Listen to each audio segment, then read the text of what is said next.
Most modern fish factories are just like this one, clean, spotless and odourless, or at least that's the way they are in the morning before work starts. Many factories are so careful about cleanliness and bacteria that before they start processing any seafood, they take swabs to look for bacteria as a check to see that the factory has been cleaned effectively. They even swab to see if there's any residual protein that bacteria might grow on. But it doesn't matter how careful you are about cleaning a factory, how much clean as you go you practice, this will, over the course of a day, turn into this. Let's see how it gets turned back into something clean enough to eat your dinner off. The night hygiene team starts work after you've left for the day. They're systematic about how they tackle the problems, as they need to be sure that everything's cleaned consistently every day. The first stage is a general tidy-up, removing waste fish and washing down work surfaces, equipment, floors and walls to get rid of the main rubbish.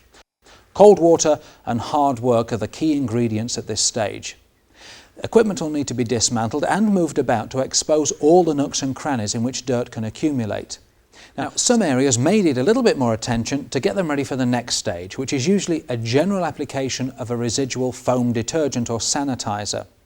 The foaming action of this chemical helps to lift grease and the bits that cling to every available surface.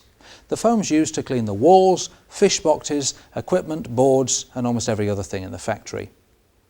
The foam may also have a disinfectant action as well, so all the time it's in contact, it's killing bacteria.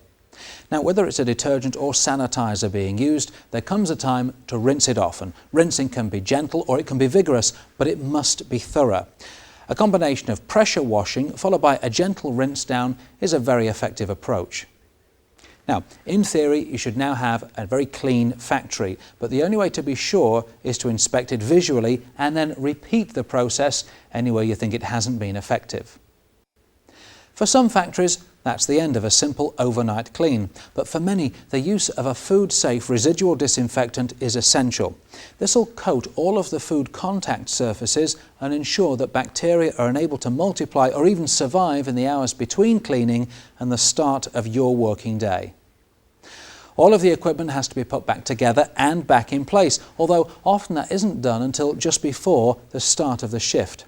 So, next time you come into a nice clean seafood factory, just take a look around and appreciate what's been done to make it ready for another day's production.